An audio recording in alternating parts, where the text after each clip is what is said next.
Mana tadi Pak Ketua pantun, aku pun juga nak pantun. Boleh tak?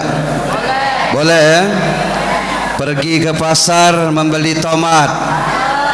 Tomat dibawa ke talang betutu. Bapak ibu jawab salam dak semangat, Idul Fitri kaget dia buntu. Bismillahirrahmanirrahim. Assalamualaikum warahmatullahi wabarakatuh.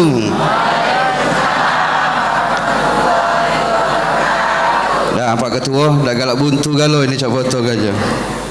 Salam itu ada 3 Bapak Ibu. Ada salam yang wajib dijawab, ada salam yang tak boleh dijawab, ada salam yang jawabannya tidak kita inginkan. Salam yang wajib dijawab seperti yang saya sampaikan tadi, yang ngucapinya sunnah, yang jawabnya wajib. Ada salam yang tidak boleh dijawab. Salam imam selesai solat. Jadi kalau imam selesai solat, kata Pak Imam nih, Assalamualaikum warahmatullahi. Jemaah jangan jawab. Kaki jemaah di belakang, Waalaikumsalam Pak Imam. Rami Pak masjid. Nah, ada salam yang jawabannya tidak kita inginkan. Pada saat apa? Pada saat kita ziarah kubur. Ke pemakaman ni kita misal hari Jumat atau menjelang hari raya Idul Fitri atau puasa. Kata Bapak Ibu, Assalamualaikum ya ahlil kubur. Di dalam jawab, Waalaikumsalam Pak Haji. Masuklah katanya kan. Rami kita sarau jawabnya kan. Nah, salam ini juga Pak Ketua, yang jawab salam itu ada sunnah, ada dia ada apa-apa dah jawab salam. Dimaklumi. Yang pertama apa? Mereka yang saat sedang tidur pulas. Kalau tidur pulas dia tak jawab salam, tak apa-apa, tak kedengaran. Yang kedua, lagi budak. Tahu budak? Pekak. Kalau ada yang mengucap salam, Assalamualaikum, dia dah jawab, tak apa-apa Pak. Nah, yang ketiga, orang gila deh, benar. Jadi kalau kita nyawab ini boleh tidak maklumi. Jadi kalau saya Pak Ketua ngucap salam tadi, ada yang tidak jawab, tinggal dimaklumi baik. Lagi tidur, apa lagi budak, atau sedang ibu yang ngomong itu. Jadi saya ulangi lagi bela Pak Ketua. Assalamualaikum warahmatullahi wabarakatuh.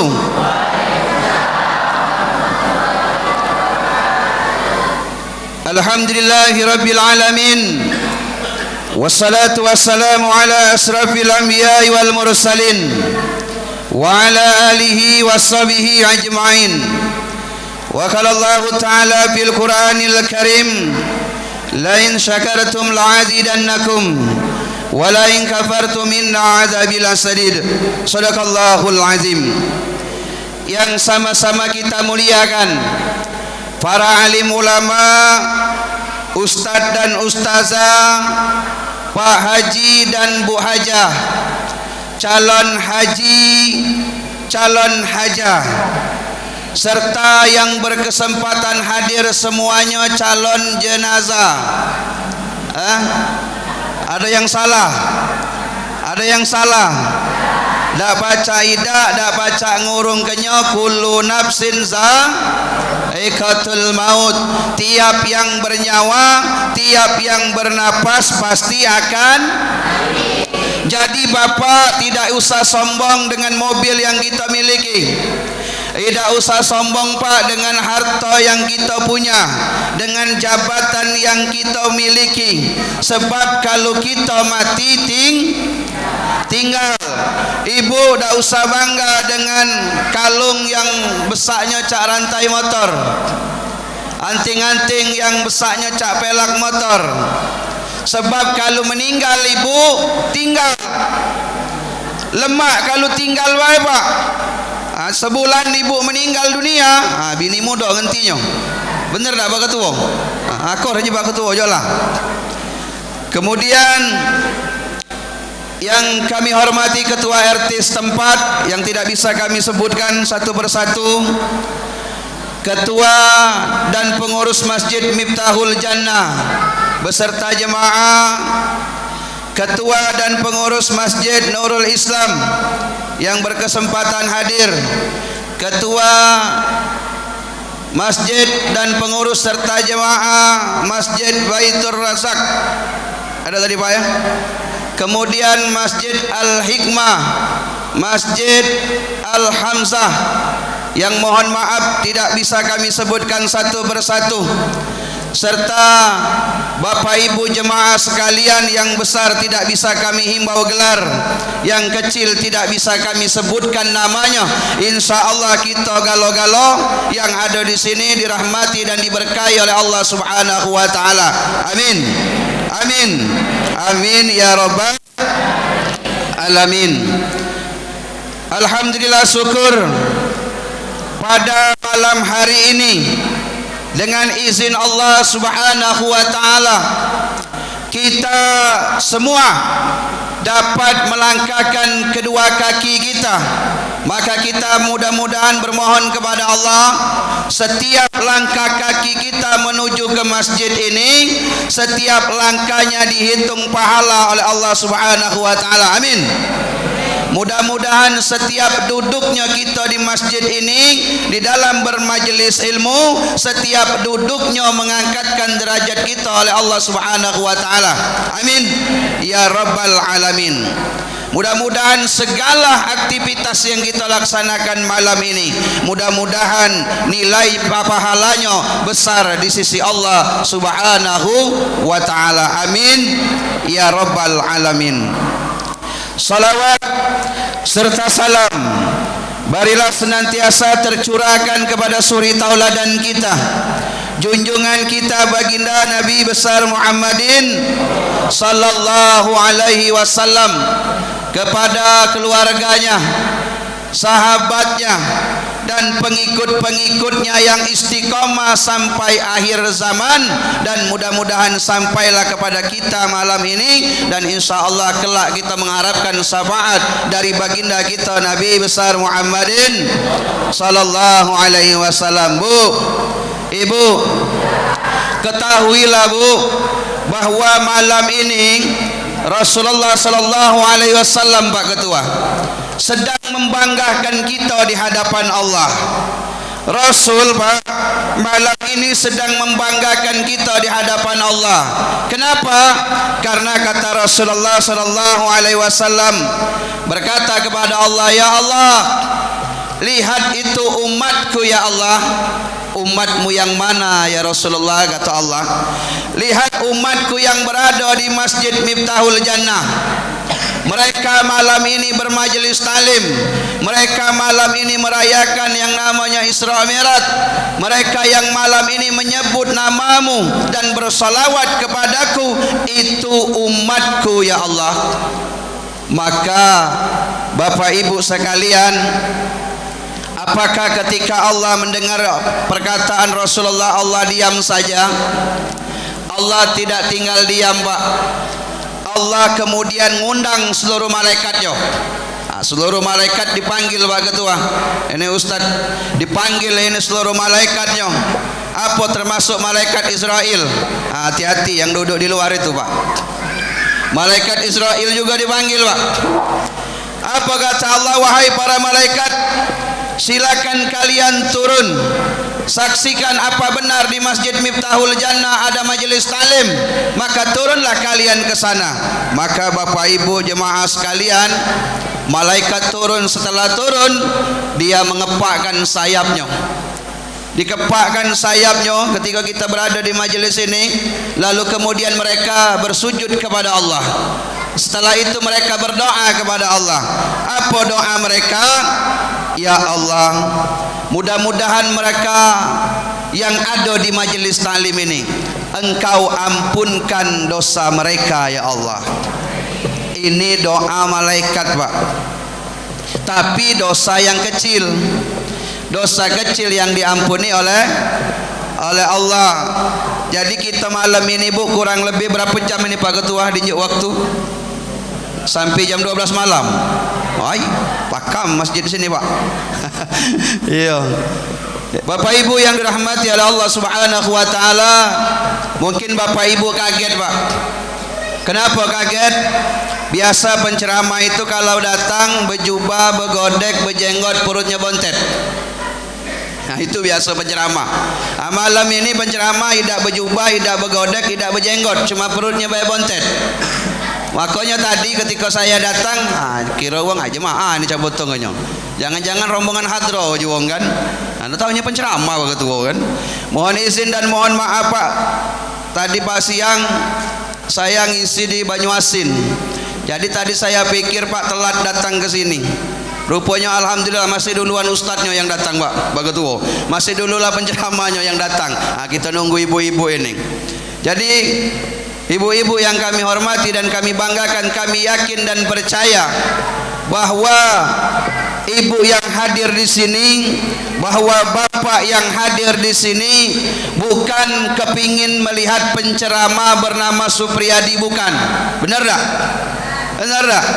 Karena saya lihat di Google Map Pak, yang isi acara di Masjid Miftahul Jannah ini, kiai-kiai hebat kan loh Pak. Kiai-kiai hebat, apalagi tadi Korek Nasional. Agak gemetaran saya malam ini. Gemetaran saya ini antara dua Pak, antara gemetaran takut dengan lapar nih Pak Ketua. Ada ngejar ke sini tadi macet, taulah dewek Banyuasin kan. Dah. Jadi apa yang ingin saya sampaikan pada malam hari ini kepada Bapak Ibu sekalian? Ada yang tahu? Ada yang tahu? Dah kata. Nah bukan karena nak nyingok aku Pak, tapi Bapak Ibu yang hadir di sini, adik-adik yang hadir di sini semuanya karena iman. Iman yang menggerakkan ibu hadir di sini. Iman yang menggerakkan bapak dan adik-adik hadir di sini. Kalau bukan karena iman, tidak ada yang akan hadir ke sini Pak. Jadi beruntunglah kita yang ada di sini digerakkan oleh Allah hati kita untuk menghadiri Isra wal Mi'raj. Tapi imannya tidak kelihatan. Imannya tidak tampak. Contoh, mikrofonnya ini berbunyi karena ada apa? Karena ada setrum. AC nyala karena ada setrum. Kipas angin muter karena ada setrum, tapi setrumnya tidak kelihatan, gejalanya yang kelihatan. Artinya apa? Kalau ada iman, pergi ke masjid dong. Kalau ada iman, sholat dong. Kalau ada iman, zakat dong. Kalau ada iman, ngaji. Udah dangdong-dangdongnya Pak Ketua. Habis dangdongnya malam ini. Imannya tidak kelihatan, tapi gejalanya yang kelihatan. Maka jangan kita tinggalkan momentum pada malam hari ini Bu. Ada sebuah riwayat mengatakan Rasulullah ketika malaikat Jibril ketemu dengan Rasulullah sallallahu alaihi wasallam, pada saat itu Rasulullah melihat ada malaikat yang jarinya lebih dari 10. Jari jemarinya banyak Ustaz. Bukan 10 cak gitu, paling banyak jarinya. Sehingga Rasulullah bertanya kepada malaikat Jibril, "Wahai Jibril, ini malaikat apa ya Jibril? Karena baru aku melihat malaikat yang jarinya lebih dari 10, banyak. Ratusan bisa ribuan Pak." Kata malaikat Jibril, "Ya Muhammad, inilah malaikat yang tugasnya diberikan oleh Allah Subhanahu wa taala untuk menghitung setiap jatuhnya tetesan air hujan." Itu gawinya Pak. Lalu kata Rasulullah, "Wahai malaikat, apakah benar itu?" "Benar ya Rasul, aku ditugaskan oleh Allah menghitung air hujan yang jatuh ke lautan, menghitung air hujan yang jatuh ke pegunungan, ke daratan, yang namanya ke samudra, semua aku hitung, tidak ada yang lepas dari hitunganku." Air hujan Pak dihitungnya. Tiap yang nyampak, tiap yang jatuh, malaikat ni mampu ngitungnya. Tapi ya Rasulullah, ada amal pahala yang aku tidak bisa ngitungnya. Saking banyak pahalanya, aku pun sampai tidak bisa menghitungnya. Padahal jatuhnya air hujan mampu aku hitung. Cuma itu isi kok yang dak baca aku hitung. Apa kata Rasulullah? Ketika umatmu berada di majelis talim, kemudian mereka menyebut namamu ya Rasulullah, menyebut nama Rasulullah, maka kita bersolawat kepada Rasulullah sesuai dengan perintah Allah. Innallaha wa malaikatahu yusalluna 'alan nabi ya ayyuhalladzina amanu sallu alaihi wasallimu taslima. Sallallahu ala Muhammad, sallallahu alaihi wasallam, sallallahu ala Muhammad, sallallahu alaihi wasallam, sallallahu ala Muhammad, sallallahu alaihi wasallam, sallallahu ala Muhammad. Ya Rabbi salli wa sallim. Kita bersalawat, Bu. Allah merintahkan kita bersalawat. Allah juga dengan malaikat bersolawat. Jadi manfaatkan momentum ini sambil masak, ibu baca solawat, sambil nyuci baca solawat. Sallallahu ala Muhammad. Ngembek uji ibu tadi kan, sallallahu alaihi wasallam, cicipnya dikit. Masin ini coba potong ya kan, sambil apalagi lagi ngucek baju sallallahu, walaupun lagi kesel tadi kan, la Muhammad sallallahu alaihi wasallam, padahal kesel tadi Pak Allah ngempas ke bajunya kan. Iya, salawat Bu, bersalawat kepada Rasulullah sallallahu alaihi wasallam. Ternyata Bapak Ibu, Bu, Pak, tugas nyuci, tugas masak itu ternyata bukan tugasnya Ibu Pak Ketua. Bukan ternyata Pak Ketua. Masak, nyuci, jemur pakaian, bersih ke rumah, ternyata bukan tugasnya ibu-ibu Pak. Tugas ibu-ibu itu cuma dua. Taat kepada Allah, taat kepada suaminya. Jadi kalau ibu taat dengan suaminya, suruh masak, suruh nyuci, nah, masih itulah rupanya. Iya, suruh bersih ke rumah, taat karena dengan ibu dengan suaminya. Cuma dua itulah, Bapak Ibu yang dirahmati oleh Allah. Nah, ini baru awal. Lanjut. Nah, manusia ini Bu, kita manusia ini dihadapkan dengan yang namanya 3 dimensi waktu. Yang pertama masa lalu, yang kedua masa sekarang, dan yang ketiga masa yang akan datang. Masa lalu yang telah kita lewati, masa lampau. Kalau anak muda zaman sekarang nyebutnya masa yang penuh dengan kenangan, masa yang penuh dengan memori, masa yang sudah kita lewati kemarin, itu masa lalu. Sedangkan masa sekarang adalah masa yang sedang kita alami sekarang. Contoh, saya ceramah di depan ibu-ibu atau bapak-bapak, ini masa sekarang, betul? Sedangkan masa yang akan datang berupa harapan, impian, angan-angan, dan cita-cita. Dan orang yang baik, sepakat ulama mengatakan, khairun nas, orang yang baik adalah mereka yang mengambil pelajaran masa lalu, lalu kemudian dijadikan pedoman masa yang akan datang. Terus masa lalu yang bagaimana, yang baik untuk kita jadikan pedoman di masa yang akan datang.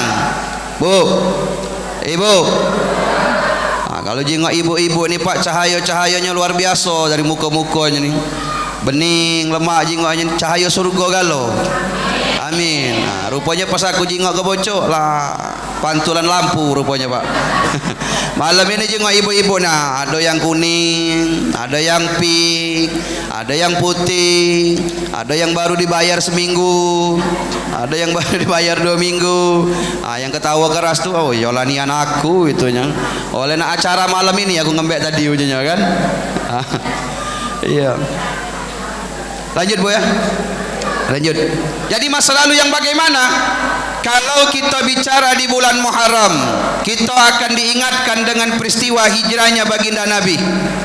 Kalau kita bicara di bulan Maulid, kita akan diingatkan dengan peristiwa kelahiran baginda Nabi. Kita bicara di bulan Ramadan, kita ketemu dengan nuzul Quran. Kita bicara dengan bulan Syawal, kita ketemu dengan yang namanya Idul Fitri. Nah, ketika perjalanan hidup kita sampai kepada bulan Rejab, maka kita diingatkan dengan peristiwa Isra wal Mi'rajnya baginda Nabi kita Muhammadin sallallahu alaihi wasallam. Tadi qari kita mengatakan, membacakan Al-Quran surat Al-Isra. A'udzubillahi minasyaitonirrajim. Bismillahirrahmanirrahim. Subhanalladzi asra bi'abdihi lailan minal masjidil haram ilal masjidil aqsa alladzi barakna haulahu linuriyahu min ayatina innahu huwas samiul basir. Maha suci Allah. Kita perhatikan Pak, kalimat ini Pak diawali dengan kalimat subhanallazi.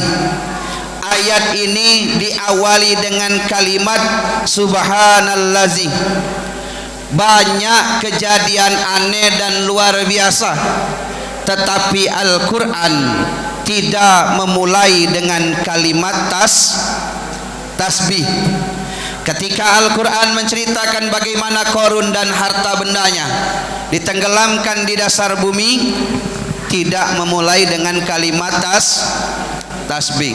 Ketika Al-Quran menceritakan bagaimana Firaun dan bala tentaranya ditenggelamkan di lautan merah, juga tidak dengan kalimat turunnya perintah zakat, turunnya perintah haji, turunnya perintah puasa, tidak dengan kalimat Nah, tapi ketika Allah ingin mengisra wal mi'rajkan Nabi kita Muhammad sallallahu alaihi wasallam, Allah memulai dengan kalimat subhanallazi.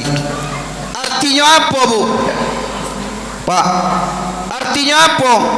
Bahwa Allah menjamin, bahwa Allah ingin meyakinkan peristiwa Isra wal Mi'raj itu adalah sesuatu yang luar biasa. Allah mempertaruhkan, ini kalau bahasa kasarnya Bu, Allah mempertaruhkan kemahasuciannya untuk menjamin peristiwa atau menjalankan baginda kita Nabi besar Muhammadin sallallahu alaihi wasallam. Kalau sudah Allah pertaruhkan kemahasuciannya, kita nak ngomong apa lagi Pak?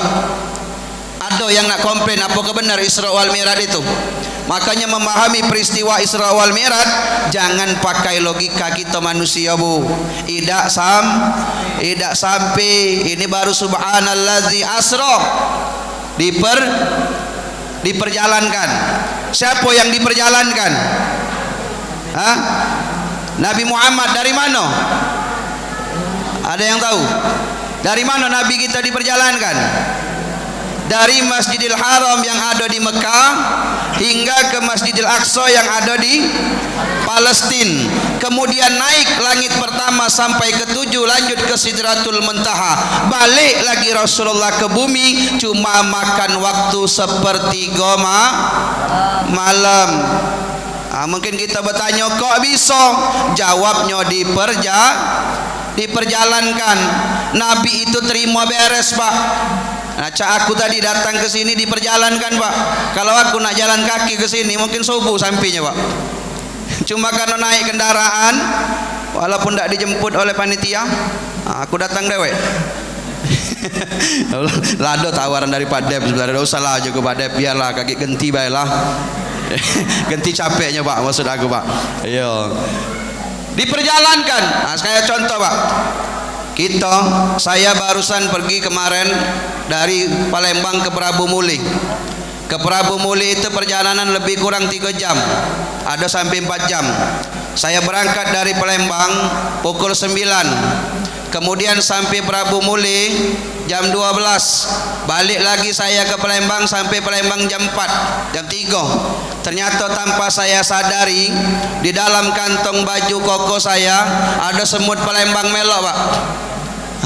Semut Palembang melok. Berangkat kami dari Palembang jam 9 sampai ke Prabu Muli. Setelah itu kami balik lagi ke Palembang, balik hari, Pak. Sampai di Palembang, semut yang ada di kantong baju koko saya keluar. Setelah keluar, dia ketemu dengan kawan-kawan sesama semut. Kawan-kawan sesama semut, Pak. Iya. Lalu kemudian dia cerita dengan kawannya, "Mut," katanya kan. Iya. Ini panggilan bangsa semut. "Barusan aku dari Prabu Muli," katanya kan. Kata semut yang ada di Palembang tadi, "Jam berapa kau berangkat?" "Aku berangkat jam 9. Sampai Prabu Muli jam 11 atau jam 12," katanya. "Kemudian ke Palembang lagi?" "Iya, jam 4. Ada usah nak ngolah kemut," katanya.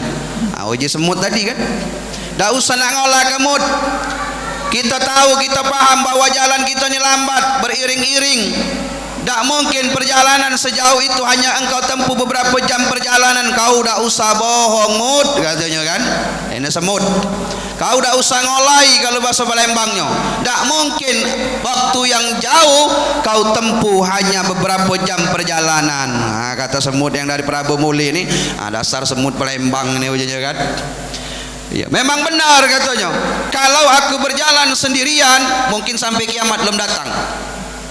Tapi karena saya diperjalankan, karena saya milok pula. Kalau bahasa di sini apa? Melok tu, Pak? Sama melok juga. Kita bahasa Palembang baik kalau Pak ya. Ya biar lemak kan. Karena saya melok majikan saya, akhirnya saya diperjalankan. Makanya perjalanan yang sejauh itu hanya bisa saya tempuh dengan beberapa jam perjalanan. Nah, begitu juga peristiwa Isra ini, Bu. Antara Masjidil Aqsa, Masjidil Haram dengan Masjidil Aqsa itu luar biasa jauhnya. Kemudian apalagi naik langit pertama, ketemu dengan Nabi Adam alaihissalam. Naik kedua, ketemu dengan Nabi Yahya dengan Nabi Isa alaihissalam. Naik lagi ketiga, ketemu dengan Nabi Yusuf. Kemudian naik seterusnya Sidratul Muntaha, lalu kemudian turun. Hanya beberapa atau sepertiga malam bisa ditempuh. Kalau ini kita pahami dengan logika kita manusia, tidak mungkin. Tidak mungkin. Ya, Bu? Lah ngantuk belum, Bu? Belum ngantuk. Biasanya kalau pengajian ini Pak Ketua banyak godaannya. Iya. Setan itu, Bu, jangan dipikir dalam masjid ini tidak hati. Ada setan yang goda gitu ketika lagi semangat kita dengar ceramah, ditiupnya mata gitu. Sehingga ditiupnya itu nguam-nguam lah itu. Ngantuk. Baliklah ibu tu kaki sampai ke subuh dah tidur. Dan di sini ngantuk. Yang kedua apa? Perut kita ditiupnya juga, Pak. Ditiupnya oleh setan perut ini. Supaya ngapa? Bawaannya pengen buang angin. Jadi kalau kita nyingok kawan kita geser ke sana pantatnya kan, nahan-nahan dikit begitu kan. Agak ngangkat ke sini puluh Pak Ketua. Itu lagi sedang berjuang antara hidup dengan mati. Nahan itu kan supaya jangan keluar. Ada embusnya. Iya. Yang ketiga, jadi apa amalannya? Penjuk amalannya, Bu. Ketika kita dengar ceramah biar tak ngantuk, ini jempol kita. Tahu ini jempol? Jempol ini masukkan di lak-lakan kita nah. Dioleskan dengan mata kita ngucap ta'awuz. A'udzubillahi minasyaitonirrajim. Kemudian Allahumma shalli ala sayyidina Muhammad wa ala ali sayyidina Muhammad. Pak Ustaz, macam mana katanya lak-lakan aku dikering? Nah, minjem dengan tetangga sebelah. Minta basahi dikit. Tanpa baca ta'awuz ibu lah tak pakai lagi nak ngantuk. Apa baunya dah lahan. Masih lekat di matanya. Ya. Ada lagi setan yang sikapnya apa? Setan gepeng. Apa setan gepeng? Itu yang kalau ceramah ada main HP. Ya, ayo Ustaz, aku nih videokan Ustaz. Nah, itu dah apa-apa, boleh itu. Jadi banyak godaannya. Kita di dalam ini banyak godaannya. Ada tadi kita diamburnya apa paku di pantat kita. Agar ngapo? Agar dah tahan, Pak, di dalam ini. Bawaannya pengen nak keluar. Nah, Bapak itulah keluar. Kena itu berarti. Iya. Lah kena dia mamang itu kan. Nah, siapa ada yang keluar dari sekarang ke yang akan datang, nah, kena dia berarti. Laju itu namanya kan. Iya. Nah, adik itu pula lah kena pula. Bapak Ibu yang kami hormati dan yang kami banggakan, ini bi abadi, ini Apo Asroh. Ndak lagi banyak keluar. Banyak yang kena laju kan. Kalimat selanjutnya apa? Subhanallazi asra bi abdihi, hambaku. Kita pasti bertanya-tanya, Nabi itu diisrakan ruhnya baik apa jasadnya baik? Apa Rasulullah itu mimpi? Nah, ini kalimat ini mengatakan bi abdihi, hambaku. Kenapa seseorang yang disebut dengan hamba, Bu, Pak? Seseorang yang disebut dengan hamba karena dia ada ruh, ada jasad. Kalau ada ruh baik kata jasad, nah, namanya apa itu? Hantu. Nah, kalau jasad baik dak kata ruh, namanya mayit. Mayit itu. Nah, Rasulullah diisrakan bi abdihi, hambaku. Rasulullah diakui oleh Allah sebagai hambaku, Pak. Ini kalimat mahal. Mungkin kita bertanya-tanya, Pak Ketua, loh, apakah kita ini bukan hambanya Allah?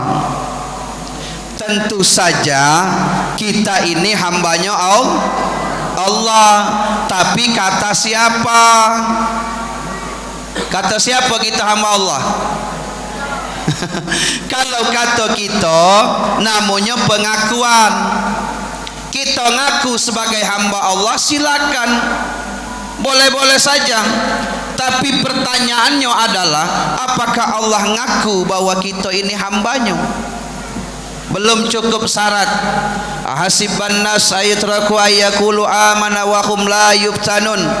Tidaklah kalian kami biarkan berkata telah beriman kepada kami, kata Allah, tapi imanmu belum diuji. Jadi kalau bicara masalah iman, siap-siaplah untuk diuji. Diuji kalau, Pak. Jangan bilang yang di depan ini tidak mengalami ujian. Ada kalau ujian. Rasulullah di Isra wal Mi'rajkan itu sebelum dihibur oleh Allah. Ini dihibur, Pak. Sebelum Rasulullah dihibur oleh Allah, Rasulullah itu mengalami tahun kesedihan. Dalam istilah Arabnya amul husni, tahun kesedihan, tahun duka cita. Kenapa disebut tahun duka cita? Karena di tahun itu Rasulullah ditinggalkan oleh dua orang yang sangat disayangi oleh Rasulullah. Dua orang yang sangat membantu perjuangan dakwah Rasulullah. Siapa? Yang pertama pamannya Abu Thalib. Yang kedua siapa? Istrinya Siti Khadijah, yang rela mengeluarkan harta bendanya demi perjuangan Rasulullah. Sekarang saya tanya, ada tak bini di sini mengeluarkan harta demi dakwah lakinya? Ada tak? Ada tak? Nah, jujur pula ibu-ibu di sini, Pak. Misalnya suamiku ini emas aku jual lah, yang penting suamiku pacak bangun masjid, silakan. Ada tak yang itu? Tak hati pula di sini. Ini suamiku, karena suamiku orang pendakwa, biarkan ini kurelakan harta bendaku, tanah yang ada sekapling itu, bangunkan pesantren, silakan. Ada ibu itu? Hati pula.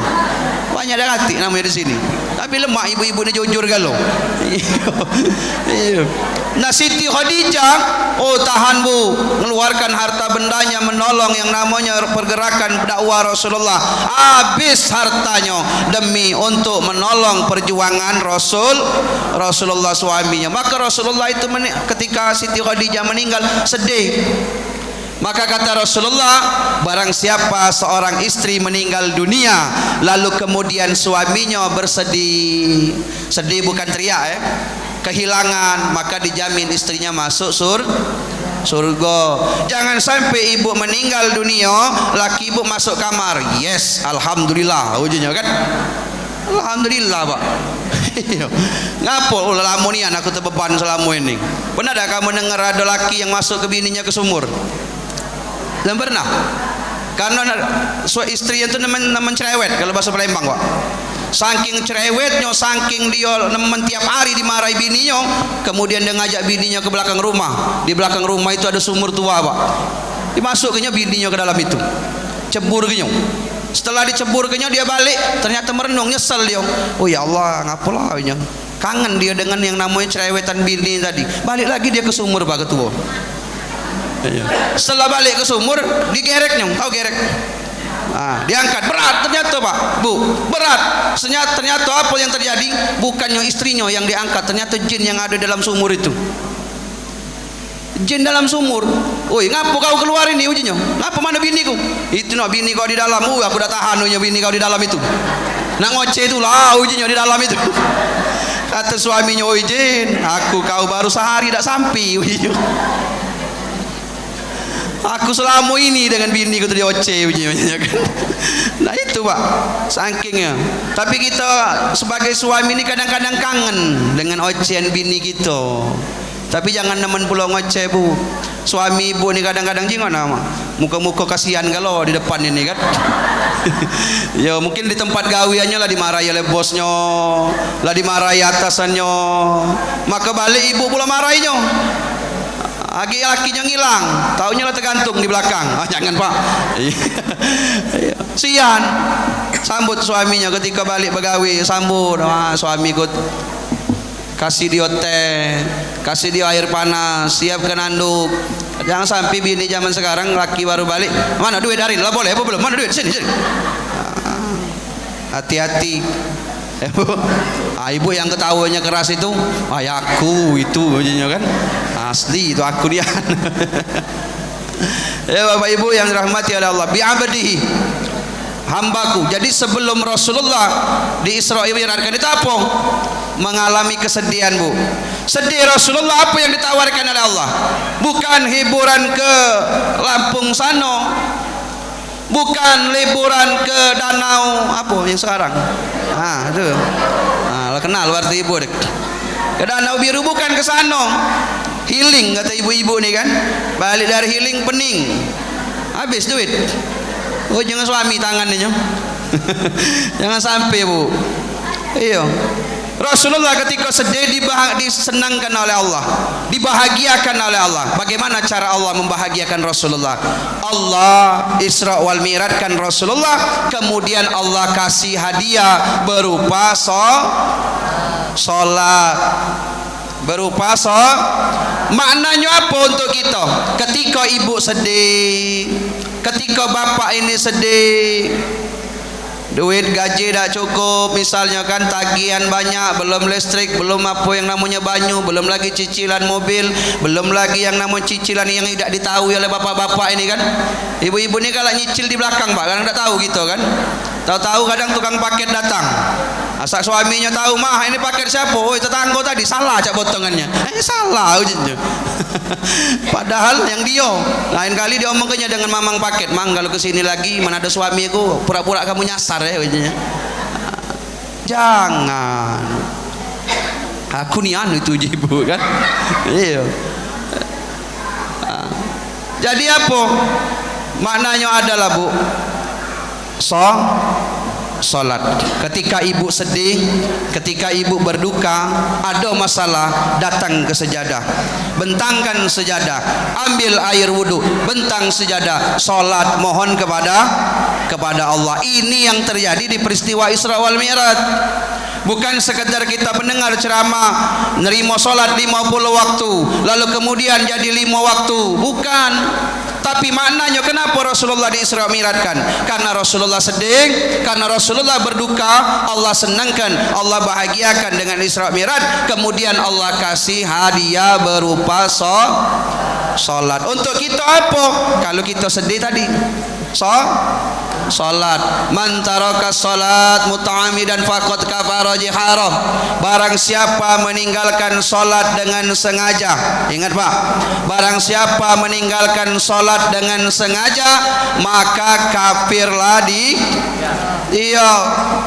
Tak bisa solat kita duduk tegak misalnya kan, berdiri, duduk. Tidak bisa solat kita duduk baring. Baring masih tak bisa. Nah, apa yang pacak gerak ke mulut bergerak, pacak gerak ke mata bergerak, pakai isyarat. Misalnya ibu solat berdiri tak baca, duduk tak baca, baring pakai isyarat. Nah, ketika ibu nak solat ya bu ya, tunjuk tahu yang nunggu ibu, kasih tahu. Kaget disangkonya ibu nak laju lah, ayo. Kita angkut nak laju lah pak, padahal maki isyarat. Iya. Laju kawan yang nunggu itu ngambek yasin, ngambek wuduk, baca kenya yasin. Yasin, oh imang kan tuh, aku lagi nak solat ujnya nak, yuk tahu. Yang nunggu itu bawa ibu nak solat. Ke masjid itu sampai tua, bukan tua baru nak ke masjid. Solat itu sampai mati, bukan mati baru nak solat disolatkan. Solat itu tidak lama, cuma sampai mati. Kalau besok mati, bentar solat itu. Kalau malam ini mati, bentar solat pak. Solat itu tidak lama. Inilah beda solat dengan ibadah lain. Sesuai dengan judul kita, solat itu menolong kita baik dunia maupun akhirat. Apa maknanya? Ketika kita meninggalkan solat dengan sengaja pak. Ini solat ini awalu ma yuhasabu bihi abdul yaumal qiyamati solat. Amalan yang pertama kali yang akan Allah hisab, amalan yang pertama kali yang akan Allah periksa. Mohon maaf pak, bukan haji kita, bukan sedekah kita, bukan umrah kita, tapi amalan yang pertama kali yang akan Allah periksa, yang akan Allah hisab adalah solat. Fa'in salata, apabila solatnya bagus, maka ibadah yang lainnya juga bagus. Apabila solatnya hancur, maka ibadah lain juga hancur. Inilah pentingnya kita solat. Mulai malam ini, momentum yang namanya Isra wal Mi'raj, mari kita pergunakan dengan sebaik mungkin untuk kita meningkatkan, untuk kita ngajak keluarga, ngajak anak, ngajak suami, ngajak istri untuk memakmurkan masjid. Dengan apa? Dengan solat. Masjid kita bagus bu, ada AC, ada kipas angin, lampunya terang, mic juga bagus. Apa yang kurang? Jangankan pak, mohon maaf pak, saya sampaikan, jangankan kita yang punya fisik yang kuat pak, bu, jangankan kita punya fisik yang kuat, penglihatan kita masih jelas, tenaga kita masih kuat untuk melangkah. Orang yang tua, orang yang buta masih diperintahkan Rasulullah untuk sholat berjamaah ke masjid. Siapakah dia? Abdullah Ummi ibnu Mahtum. Dia adalah sahabat Rasulullah yang tua. Di samping dia tua sakit-sakitan, kemudian dia buta juga. Buta dia bu. Seketika Rasulullah memberikan pengajian di majelis talim seperti kita ibaratnya pak. Kemudian Abdullah Ummi ibnu Mahtum ini bertanya kepada Rasul, ya Rasul, saya mendengar Rasulullah bahwa solat berjamaah itu 27 derajat pahalanya ketimbang solat dewean. Bahkan setiap langkah kaki kita menuju ke masjid dapat pahala. Bagaimana dengan aku ya Rasul? Rumah aku ini jauh ya Rasul, lewati bebatuan, lewati bukit, lewati pohon kurma. Di samping itu aku buta. Sebelum Rasulullah menjawab, Rasulullah tanya balik pak. Ditanya balik dengan yang namanya Abdullah Ummi ibnu Mahtum. Wahai Abdullah Ummi ibnu Mahtum, apakah engkau mendengarkan suara azan? Kata Abdullah, iya ya Rasulullah, saya dengarkan suara azan. Kalau engkau dengarkan azan, engkau dengarkan ada kumandangkan azan, walaupun rumahmu jauh, walaupun engkau dalam keadaan buta, tapi hendaklah engkau datangi tempat azan itu, lalu engkau solat berjamaah di dalamnya. Ini yang buta pak. Iya. diperintahkan oleh Rasulullah untuk sholat berjamaah ke masjid. Mak mano kita yang sehat. Maka suatu ketika dalam riwayat, ketika Abdullah Umi ibn Maktum ingin sholat berjamaah ke masjid, tak lama kemudian dia berjalan kaki pak ke masjid. Setelah tak jauh dari rumahnya, yang namanya buta kan, tersandunglah kaki dia di bebatuan. Jatuhlah Abdullah Umi ibn Maktum, kotorlah bajunya, berdarahlah badannya. Kemudian dia balik lagi. Setelah dia balik ke rumah digentinya. Bukan cak kita pak. Kita ni kadang kena percik motor wong lewat karena banyak hujan, nak ke masjid laju urung. Berhenti ke masjid di rumah weh. Abdullah tidak pak. Setelah itu apa? Diganti pakaiannya, dicuci badannya, lalu kemudian dia berangkat lagi. Setelah dia berangkat lagi, apa yang terjadi pak di luar? Hati ya. Ntar lagi bu 5 menit lah. Tadi aku ceramah sebelum jam 9, ini jam 9.20 menit. Lah hampir sejam pak ketua rupanya. Ya tak terasa juga rupanya kan. Ya ibu-ibu yang tak terasa. Nah kita nih yang berdiri nih. Sampai kemana tadi? Sampai kemana? Oh yo, nah balik dia ganti. Setelah itu dia datangi lagi untuk sholat. Sampai di tempat sholat telat ternyata Abdullah nih pak. Dia telat. Ketika dia telat, dia minta maaf dengan Rasul. Ya Rasul, maafkan aku ya Rasul, aku datangnya telat, aku datangnya terlambat. Ngapa kata Rasulullah? Tadi ya Rasul, ketika aku ingin berangkat ke masjid nak sholat berjamaah, aku terjatuh ya Rasulullah. Lalu kemudian kotor galau pakaian aku ganti balik ke rumah. Ketika mendengar itu bu, Rasulullah malahan tersenyum. Kemudian Rasulullah sallallahu alaihi wasallam berkata kepada Abdullah Umi ibn Maktum, wahai Abdullah Umi ibn Maktum, lantaran karena engkau ingin sholat berjamaah ke masjid, kemudian di jalan engkau terjatuh, lalu engkau melanjutkan niatmu itu, ketahuilah bahwa Allah subhanahu wa ta'ala telah menghapuskan sebagian dosa yang engkau miliki. Diampuni pak. Cuma jangan pula kita nak sholat laju tersandung batu disengaja. Oleh karena diampuni tadi kan, ada batu ditendang, ada got dimasuki. Ya jangan pula itu kan tak sengaja. Ya mending sengaja tak dapat apa-apa, lagi masuk rumah sakit ujungnya. Apa yang terjadi pak? Besoknya singkat cerita, ketika Abdullah ingin sholat, dibuka pintu rumahnya. Ternyata di depan pintunya itu ada pemuda yang tidak pernah dikenal oleh Abdullah Umi ibn Maktum. Lalu Abdullah ini bertanya ke pemuda ini, wahai pemuda, siapakah engkau? Aku belum pernah melihat dirimu. Maka pemuda ini menjawab, Abdullah, engkau tidak perlu tahu siapa saya. Tapi mulai hari ini, ketika engkau ingin sholat berjamaah ke masjid, engkau akan aku gendong. Tahu digendong bu? Digendong, didukung kalau bahasa kami pak. Didukung gitu kan. Akhirnya apa? Tiap hari pak, ketika Abdullah ibn Maktum nak sholat didukung oleh pemuda ini. Tapi aneh, luar biasa. Apa? Pemuda ini cuma ngantar Abdullah ini sampai ke pintu masjid, tapi dia tidak sholat. Nganter sampai ke pintu masjid tapi dia tidak sholat. Karena lama kelamaan Abdullah ini penasaran, siapa dia pemuda ini. Setiap kali dia digendongnya, diantarkan untuk sholat, tetapi dia dewek tidak sholat. Akhirnya penasaran, ditanyanya lagi pak, wahai pemuda, sebenarnya kamu ini siapa? Engkau gendong saya dari rumah tiap saya ingin mau sholat, tetapi engkau sendiri tidak sholat. Kalau engkau tidak mau menjawab siapa dirimu sebenarnya, maka saya tidak akan mau kau gendong lagi.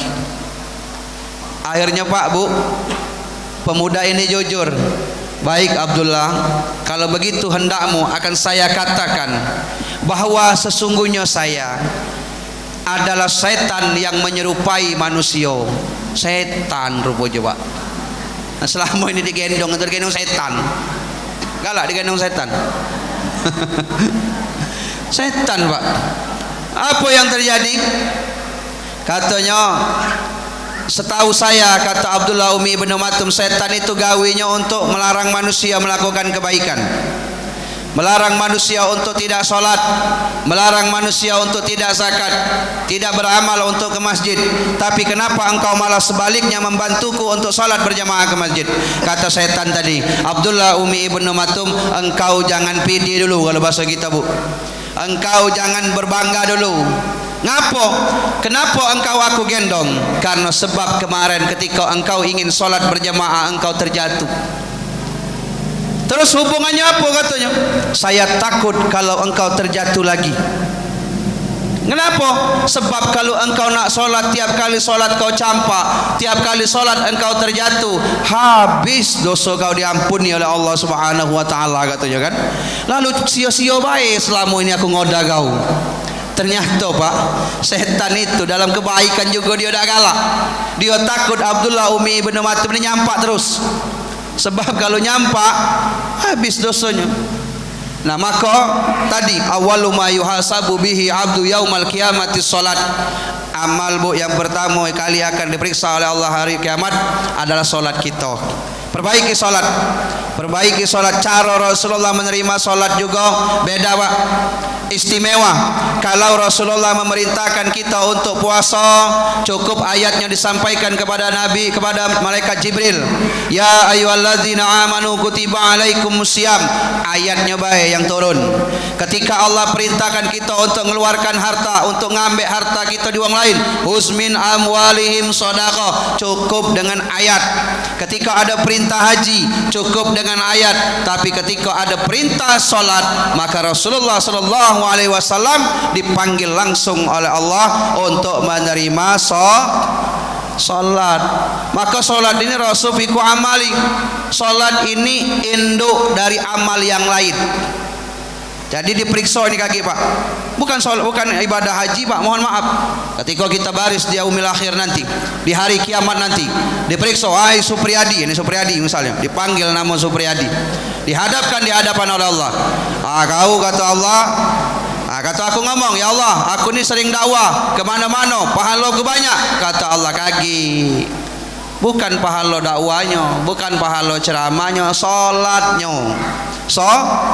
Solatnya. Maka perbaikilah solat kita bu, maka Allah akan perbaiki hidup kita. Ada masalah, ambil wuduk, bentang sejadah, solat. Kalau ada masalah, bukan ke Facebook larinya. Ibu sini ada masalah, ada yang Facebook. Salam interaksi, ada. Itu kan, ada masalah balik ke Facebook. Sekarang mohon maaf Pak, zaman di mana kita tidak katik, kita tidak tahu dengan gawi kawan-kawan, tidak katik, kita tidak tahu dengan gawi tetangga kita. Bahkan makan tetangga ini hari ini apa kita tahu Pak. Yo, di dalam WA buat status lagi masak ayam goreng ujinya kan. Pas ayam goreng dibuatnya status. Pas ikan asin diam dia ketik bunyi. Ada ibu itu di sini. Ada. Pas masak masak rendang dibuat di Facebook. Ribut dengan suami masuk Facebook. Kalau ku tahu engkau begini, tak mungkin aku bersamamu ya. Ujinya kan. Iya, ternyata selama ini gaji kau besar 5 juta sekian, ngapo sampai ke aku 3 juta ujinya kan. Rupanya sisanya di janda sebelah rumah. Tidak Pak, dia cecak aja Pak Ibu. Jangan. Akhirnya apa yang terjadi? Dikomenilah oleh yang lain tadi. Apa bu? Lagi apa? Galau ya? Mulai panjang cerita. Jadi kalau ada masalah, momentum peringatan Isra wal Mi'raj, kembalikan masalah itu kepada Allah. Katakan masalah itu kepada Allah. Kalau engkau besar, aku lebih besar, Allah yang punya lebih besar lagi. Kalau aku maha banyak yang namanya masalah, Allah lebih lagi maha untuk untuk menghilangkan masalah kita. Yang penting kembalikan semuanya kepada Allah, kepada solat kita. Ya bu, ya bu. Nah maka itu Bapak, singkat, dalam perjalanan Rasulullah banyak dihadapkan dengan yang namanya godaan. Seperti ada yang manggil sebelah kanan, tapi Rasulullah tidak berhenti. Ada manggil sebelah kiri, Rasulullah juga tidak berhenti. Kemudian Rasulullah bertemu dengan ada perempuan yang latua tapi cantik Pak Ketua. Ada tak jemaah di sini latua tapi cantik? Ada kan? Nah, Rasulullah bertemu dengan perempuan latuo tapi cantik. Sampai di Masjidil Aqsa, Rasulullah bertanya dengan malaikat Jibril yang saat itu sebagai ajudan Rasulullah. Ditanya, ya Jibril, tadi aku lihat ada perempuan yang latuo, perempuan tua tapi bergelimang dengan harta, perempuan yang latua tapi cantik. Apa itu ya Jibril? Kata malaikat Jibril, ya Muhammad, itulah tadi gambaran dunia. Dunia ini makin tua makin makin tua makin makin tua makin takut kita kehilangan dengan dunia. Padahal mohon maaf, siapa yang bisa menjamin hidup kita sampai besok? Tak ada yang menjamin hidup kita sampai besok. Tapi kenapa? Karena dunia sampai kita melupakan Allah Subhanahu wa ta'ala. Bukankah di dalam Al-Quran surat Al-Fatihah Allah mengatakan iyyaka na'budu wa iyyaka nasta'in. Nyembah dulu, salat dulu, baru kemudian minta tolong. Jangan dibalik. Ya Allah, kalau aku punya mobil, ya Allah, kalau aku terbeli tanah samping rumah itu, ya Allah, aku agak rajin ke masjid. Jadi dia tadi kan, aku agak rajin sholat. Itu terbalik Pak, Bu. Allah perintahkan kita itu sholat dulu baru minta tolong. Jangan dibalik. Kita ni kadang-kadang itu tadi akhirnya apa? Ketika keinginan kita belum dikabulkan oleh Allah, ketika permintaan kita belum dikabulkan oleh Allah, sampai sekarang itu tak pergi ke masjid. Karena ngapa? Dia pengen, ya Allah, kalau lagi aku lah pacak beli mobil, lagi aku baru ke masjid. Itu bukan konsepnya, Bu. Bukan konsepnya. Allah minta kita nyembah dulu, baru kemudian minta tolong. Jadikanlah solat sebagai penolong kita, Bu. Amin, Bu. InsyaAllah tidak ada beban hidup yang luar biasa kalau ibu tidak akan meninggalkan solat. Ya Pak, apapun besar masalah kita, solat ini akan jadi penolong. Ketika di yaumil akhir juga jadi penolong. Ditanya oleh malaikat, mar rabbuka, maka nanti akan ada yang menjawab Allahu Akbar. Ketika ditanya waman nabiuka, ada suara yang menjawab assalamu alayka ayyuhan nabiyyu wa rahmatullahi wa barakatuh. Malaikat heran, bertanya, naik ke langit, bertanya kepada Allah, ya Allah, ada mayit yang kami tanya, ada pulan yang kami tanya, mar rabbuka, tapi ada yang menjawab Allahu Akbar. Kami tanya waman nabiuka, ada yang menjawab assalamu alayka ayyuhan nabiyyu. Ini apa ya Allah? Maka kata Allah, wahai malaikat, tak usah ditanya lagi. Ngapa? Sesungguhnya yang menjawab itu adalah solatnya. Maka ulama sepakat, ulama berpendapat, ketika kita tidak meninggalkan solat, maka kematian bukan sesuatu yang mengkhawatirkan. Iya, bukan sesuatu yang mengkhawatirkan. Tapi beda dengan kita meninggalkan solat. Masuk kita ke liang kubur, nanti akan ada utusan dari neraka jahanam. Apa itu? Sujaul aqra. Hewan yang bentuknya pecah ulo, badannya buntutnya siko, tapi kepalanya banyak. Itulah nanti utusan dari neraka jahanam yang akan menemani kita kalau kita meninggalkan salat, Bu. Ibu tak percaya, cobalah besok tidak percaya. Misalnya kan, namanya apa? Sujaul aqra. Dia yang akan menyiksa kita, Pak. Dia yang akan menyiksa kita ketika kita meninggalkan solat dengan sengaja di alam kubur nanti. Jadi hati. Solat miftahul jannah, sesuai nama masjid. Solat itu pintu sorga. Miftahul khair, solat itu pintu kebaikan. As-salatu imaduddin, solat itu tiang agama. Banyak kaki ibu bawa yang namanya pahala, Pak.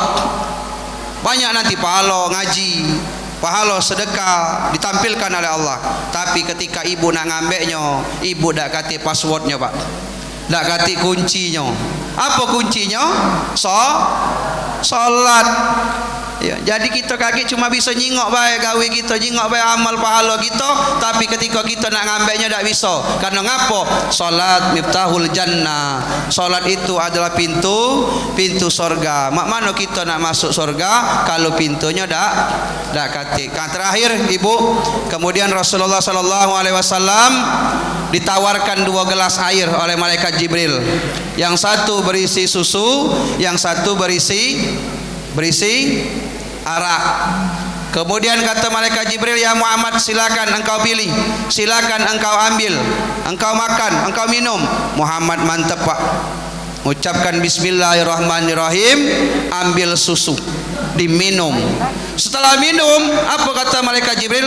Sadaqta ya Muhammad, laqad asabal haq. Pilihanmu tepat Muhammad. Ngapo ya Jibril? Coba kalau kau pilih arak, banyak umatmu mabuk, Mat. Banyak umatmu mabuk dunia, banyak umatmu mabuk harta, mabuk jabatan, mabuk kekuasaan. Sekarang pertanyaannya, Rasulullah milih susu baik, kita banyak mabuk dunia, Pak. Benar tak? Bu, dunia ini Bu, mohon maaf, dunia ini tempat Nabi Adam disiksa, tempat Nabi Adam dihukum. Untuk apa kita nak berbangga dengan dunia, kecuali kita mencari yang namanya kebaikan. Dunia ini tempat Nabi Adam disiksa, tempat Nabi Adam dihukum. 40 tahun Nabi Adam bersujud kepada Allah, minta ampun, istighfar. Apa istighfarnya Nabi Adam? Rabbana zalamna anfusana taghfir lana wa tarhamna. Itu istighfarnya Nabi 40 tahun sujud agar diampuni oleh Allah. Tepat pada bulan Muharram, dosanya Nabi Adam diampunkan oleh Allah. Dunia hukuman, Bu. Kalau tadi jelas madu di mana, racun di mana, maka dulu ada lagu kan, madu di tangan kananmu, ada itu kan, racun di tangan kirimu. Kalau itu jelas, ngapa Ibu milih tangan kiri? Sekarang saya tanya, kalau ada 2 pilihan Bu, ada racun ada madu, Ibu enak di racun apa enak di madu? Hah? Dagang-dagang loh, racun kalau ujinya Pak. Ya dagang-dagang loh nanti kan. Ya ada racun ada madu, pilih 2, enak di racun apa enak di madu? Dak lemak galau Pak ujinya kan. Iya, Ibu pengen tak masuk surga? Pengen tak di dalam surga Allah buatkan rumah? Masuk surga, tetapi di dalam surga Allah buatkan rumah. Pengen? Kenjuk amalannya cuma sika Bu, tapi jangan juk tahu bapaknya. Hah? Amalannya cuma sika. Ketika Ibu pengen masuk surga, di dalam surga Allah buatkan rumah, amalannya cukup ngizinkan laki Ibu berbini lagi. Astagfirullah Ustaz, ya kan? Banyak jalan lain, memang banyak jalan lain, tapi macet jalan lain. Nah ini agak cepat jalan je. Bapak-bapak di depan je lah senang, yes, ujinya kan. Ibu di belakang centong entak kepala kau, kata je balik dek. Ya Bu, syukuri hidup Bu ya. Syukuri apa yang kita miliki supaya hidup kita tenang. Jangan pernah bandingkan nikmat kita dengan nikmat wong lain. Kalau orang punya mobil, yang punya mobil bersyukur, ya Allah, aku punya mobil ya Allah. Tetanggaku sebelah punya motor. Yang punya motor bersyukur, ya Allah, aku punya motor ya Allah. Tetangga sebelahku cuma punya sepeda. Yang punya sepeda, ya Allah, bersyukur aku punya sepeda. Tetanggaku jalan kaki. Yang jalan kaki, Allah, bersyukur aku jalan kaki. Tetanggaku lumpuh. Yang lumpuh ngomong, ya Allah, aku bersyukur ya Allah lumpuh masih hidup. Tetangga pula mati ujinya kan.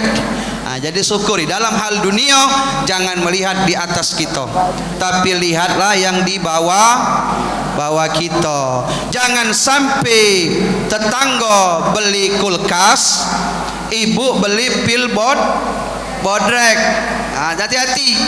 Tetangga beli kulkas, ibu beli pil bodrek. Apa? Pening kepala. Iya. Tetangga beli mobil, ibu masuk mobil apa? Ambulan. Ya, terkabar di rumah sakit, terkabar lagi tetangga beli rumah, ibu masuk rumah sakit. Di rumah sakit ada kabar lagi tetangga beli tanah, ibu masuk. Nah itu ya, jadi jangan sampai. Syukuri bae, la in syakartum la azidanakum wa la in kafartum inna adzabi lasyadid. Barang siapa yang syukur akan nikmatku, kata Allah, ditambah. Nikmat ditambah tidak hanya berupa harta. Punya anak yang soleh dan soleha itu nikmat.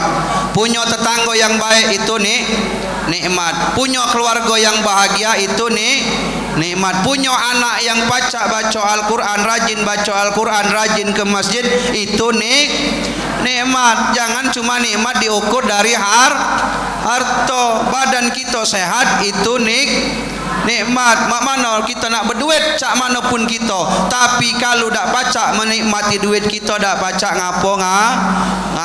Aku ada tetangga bu, ada kawan berduit, cuma itulah makan kambing dia dak baca, makan rendang dia dak baca, dak baca kalau.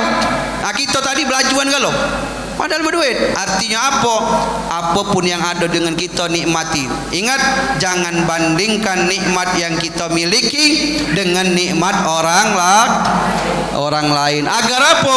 Agar hidup kita bersyukur dan agar hidup kita tenang. Ya bu, syukur ibu ya. Apapun itu yang diberikan oleh Allah disyukuri. Nah, momentum bulan Rajab, ayo kita ramaikan masjid kita, ajak anak kita, ajak istri kita untuk kita solat berjamaah di dalamnya. Janji Allah bu, Pak, janji Allah di dalam Al-Quran, apabila ada penduduk kampung, apabila di suatu tempat semuanya taat kepadaku, ibadah kepadaku, maka karunia nikmatku akan kucurahkan di tempat itu. Kuncinya tadi apa? Jangan galak. Ibu-ibu mohon maaf, mudah-mudahan ibu di sini dak. Jangan galak ngomongi wong. Lagi ngaji sejam ngomongi wong 2 jam. Nah itu ibu-ibu yang di luar sana. Kalau di sini insya Allah tidak jauh beda. Sama baik dah ya. Jangan ngomong bu. Agi kita rugi. Tahu dah ibu orang yang rugi itu apa? Kelak di hari kiamat Rasulullah itu kan pernah bertanya dengan sahabat. Sahabat, tahukah engkau orang yang rugi? Oh kata sahabat, ya Rasulullah, yang rugi itu adalah mereka yang berdagang tapi tidak balik modal. Bukan, kata Rasulullah. Orang yang rugi itu kelak di hari kiamat mereka ada amalnya tapi ada dosanya juga. Setelah dihitung di hari kiamat ternyata amalnya banyak, masuk surga. Begitu nak masuk surga bu, ibu ini tadi tak jadi. Ada apa? Ada tetangganya ketika hidup di dunia yang protes. Ya Allah, jangan dulu bibi itu dimasuk ke surga. Bu Haja itu jangan dulu dimasuk ke surga ya Allah. Ngapu? Karena pada saat kami bertetangga, pada saat kami hidup di dunia ya Allah, dia menyakit ke hatiku ya Allah. Aku dah ikhlas. Maka kata Allah, ini pahala solatnya, ambil. Dihitung lagi, pacak masuk, datang lagi yang protes. Ya Allah jangan dulu ya Allah masuk ya Allah, aku surga. Ngapo? Dia ini ketika bertetangga dengan aku ya Allah paling banyak beli durian ya Allah. Aku jingok nih dia di depan rumah itu, kulitnya masih ada ya Allah di dalam tong sampah itu, tapi sebiji pun aku dah dinjuknya. Nah sakit hati sama bibi itu. Aku sakit hati ya Allahnya. Aku nak beli kata duit. Kata Allah, ini pahala puasanya. Akhirnya apa? Ada yang protes, ditimbang, habislah pahala kebaikannya hingga tinggal dosanya. Itulah kata Rasulullah orang yang rugi. Maka salah satu tamsilan yang dilihat oleh Rasulullah pada saat Isra wal Mi'raj, ada orang yang mencakar-cakar mukanya dewek. Apa jadi kata Rasulullah, ya Jibril, itulah balasan bagi orang selama hidup di dunia galak jahatkan saudaranya. Sesama muslim bukannya akur, tetapi selama muslim saling fitnah, saling adu domba, maka ibarat nepu air di dalam dulang, Pak, di dalam baskom, mercik kerainya dewek. Itulah orang. Jadi jangan sampai peringatan demi peringatan ustadz manapun, kiai manapun yang itu menyampaikan, ambil manfaatnya, ambil hikmahnya agar apa keluar dari sini Pak, bukan hanya hal-hal yang sekedar menyenangkan, tapi ibadah kita makin meningkat.